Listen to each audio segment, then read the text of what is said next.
The Era of Ruin has given us some absolutely banger stories and incredible new lore, and the short story Homebound is no exception. Following the tale of Ilya Ravalian, a Departamento Munitorum attaché to the White Scars after the Horus Heresy is ended and the Siege of Terra broken, in the wake of the death of Horus and the internment on the Golden Throne of the Master of Mankind, we get some really tasty treats and amazing bits of lore in this one. And while this story follows the close personal friend of Jaghatai Khan, the one who demanded that his dying body be taken from the field and rushed to Malcador as quickly as possible, it is the tidbits about the fates of the Primarchs that stand out the most in this story. It starts out with her receiving the news that Jaghatai Khan yet lives, which is incredible considering the fact that the last time she saw him, he was broken, shattered, ran through, literally impaled, and as broken as a Primarch can be. But the Khan has a will that is absolutely indomitable. And despite his brother Mortarion impaling him upon his sewage-covered scythe, and despite being broken in body, he managed to destroy his brother, the fell Lord of Death himself, master of the 14th Legion, the Death Guard. At least his physical form. And using the move that King Arthur Pendragon uses in the movie Excalibur when his demon-possessed son/mortal enemy, Mordred, impales him. Just like Arthur pulled himself down the shaft of Mordred's spear to cleave his enemy with his last strength, so too did Khan. And we get confirmation in this story that Jaghatai Khan did indeed die. He walked the paths of the dead, and he traveled throughout the warp. He wanted to be there, because above all things, Jaghatai wanted to see his brother. No, not Sanguinius, who had actually manipulated him and they didn't get along. I mean Horus Lupercal. Khan was looking for Horus in the warp. And when he's talking to Ilya Ravalian, he's basically in an iron lung, split open, just a mess. She states that the only thing that made it seem like he wasn't a corpse was that he spoke. He's absolutely wrecked, and he tells her of his death and how he's not the same man who came back from the other side as the one who died. He tells her of his immeasurable sorrow at the realization that Horus was destroyed.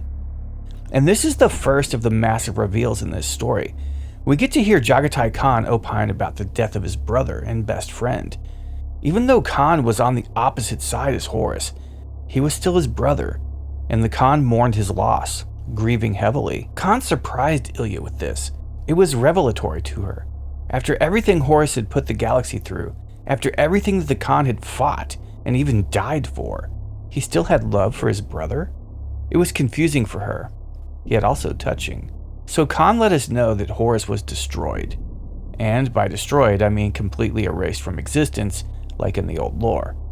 People who clutched their pearls over the Emperor telling his favored son that he would see him again one day, and it not explicitly stating that his soul was eradicated along with his body, are in for a treat, as we now know that 100% that Jaghatai was dead, and Horus was not there with him in the realm of the dead.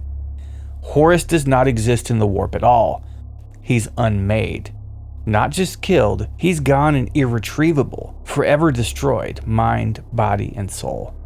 Horus Lupercal's loss seems to be something that Jaghatai Khan would be able to accept, were it only a loss of body. But Khan is truly lamenting because he has been to the other side.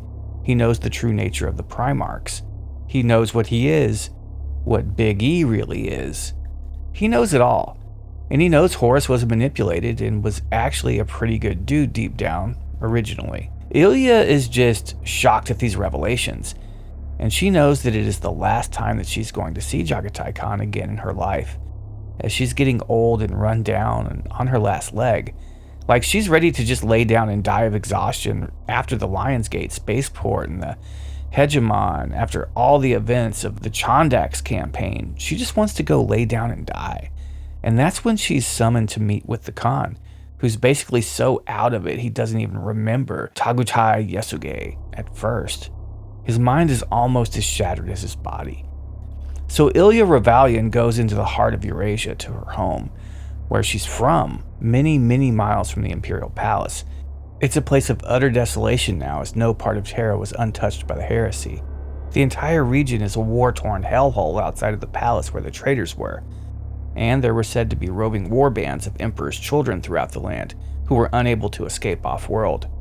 For that matter, they're in an information blackout almost at this point, It's rumored that Big E lives. It's rumored that he died. It's rumored he was wounded. It's rumored that Horus died, that he fled, that he's coming back, etc. Nobody knows anything at this point, and it would be many months before information was stable and secure, and the legions and people serving them like Ilya would really know what was true and what was just rumor. So she doesn't really know what she's walking into. One white scar goes with her, an old friend of hers, Jaghatai Khan, who had survived fighting alone outside the Lionsgate spaceport against traitors, demons, and then the crazed Blood Angels who had fallen to the Black Rage. He was her adjutant during the siege, and so it was he that the Khagan sent with Ilya. And the Legionnaire knows little more than Ilya, as far as if the Emperor lived or not, if Guilliman had made it to Terra, etc. They go through a district where there was still standing Titans, smoldering and headless, a veritable legion of them, as if some great weapon had decapitated them all in one go. And there was a wreck of an enormous ship, smashed right into a district of the Imperial Palace. They wander through the wasteland and finally come to her family home. And the town is empty. There's nobody. Ilya slowly deteriorates, growing so feeble that she can barely get out of bed. But Jaghatai Khan stays with her. It's his Primarch's wish. He feeds her and gets water for her. Then as she grows more old and more feeble, the next big revelation that this story holds comes to light. Ilya Ravalian lets Jaghatai know that the Primarchs are going to vie for power, and in doing so they are going to steer the ship into an iceberg essentially, as neither the Lion nor the Wolf King want anything to do with leading the Imperium. Lion's too busy with his own world's intrigues, and the Wolf is too disinterested. She says that Guilliman is going to take power, and it is in his nature to do so as he's an empire builder, a logistician, and a tactician unlike the others. A man after her own mind, she says. It leads to the revelation that the White Scars are not free to go back to Chagoris, as Jaghatai assumed they would be bound for, but instead will be tied to Terra, as one of the only surviving legions. The collective Imperium, which is of that point included multiple other Primarchs, would need them to stay to ensure Terra's security. And most notably, she states that not all Primarchs are truly equals, and basically lets us know that even though the Khan is the man for the job, Guilliman is the type of guy who will assume that he himself is, and this will lead to misfortune. Ilya wants Jaghatai to see the predicament he, his legion, and his Primarch are in. And one day while he's out getting water, which is scarce as it is basically a post-apocalyptic wasteland, an Emperor's Children Legionnaire slips into the house, intent on devouring her. He claims she shouldn't be there as he'd come through months earlier and eaten everyone, but she told him to get out of her house and to piss off. He was just about to eat her when Jaghatai comes flying through the door and tackles the twisted abomination of the 3rd Legion. Jaghatai cannot win, she notes, and so Ilya grabs up a knife that she's never wielded, never even unsheathed, made by the greatest ever blade master of the White Scars and given to her as a token of their esteem and honor, something which embarrassed her to no end and she felt was also far above anything she deserved, as they are Astartes and she's a human. She considers them as far above her as the gods themselves in her mind. And so she stabs the Emperor's Children Marine in the back, right into his spine with the blade, and it allows Jaghatai to prevail. It isn't much longer until Ilya Ravalian dies, but before she does, she reminds Jaghatai of what she said about Guilliman before, so that he may take it back to the Khagan.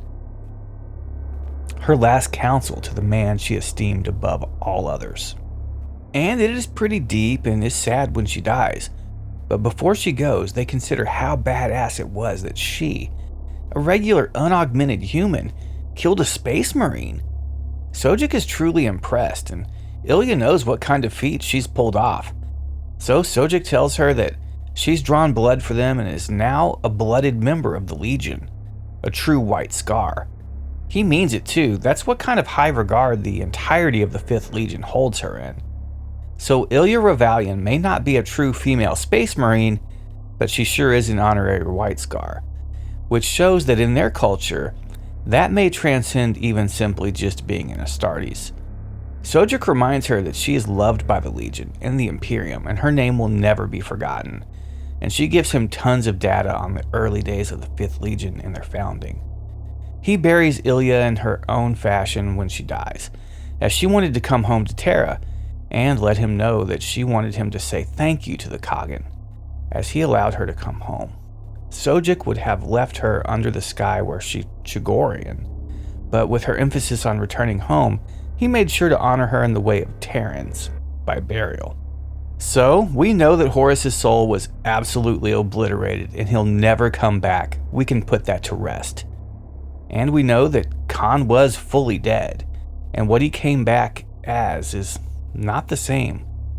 We have yet to fully see what kind of effect this will have on him long term, but he definitely has warp-based trauma, and will need tons of physical therapy and staples to get his guts back in. It will be interesting to see what kind of state his mind is in after his afterlife experience, his loneliness and sorrow at the loss of Horus, and how he'll feel about his father after being dead and in the warp. I find it really telling that Guilliman is not the right guy and Khan is. Guilliman seems like he's trying to do the right thing, but he's holding on way too tight. The guy who pets the bunny too hard and ends up killing it. I for one love that Horus is confirmed gone. I love that we can put the theory of his return to rest.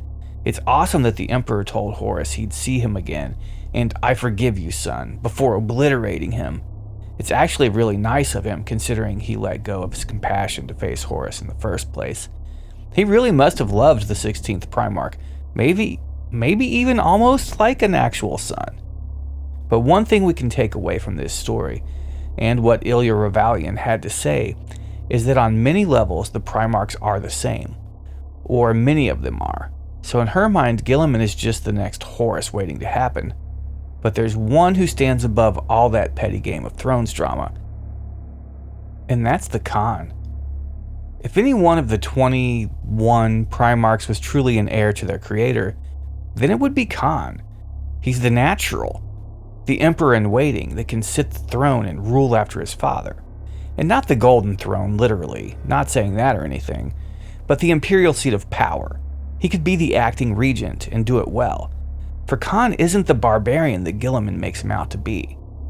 But one thing's for sure, I bet during his afterlife experience in the warp, the great Khan's dream was that he was a jade dragon emperor of a far-off exotic realm in a forgotten time, a place maybe called Cathay. Hope you enjoyed the video, folks. These Era of Ruin revelations just keep getting better and better.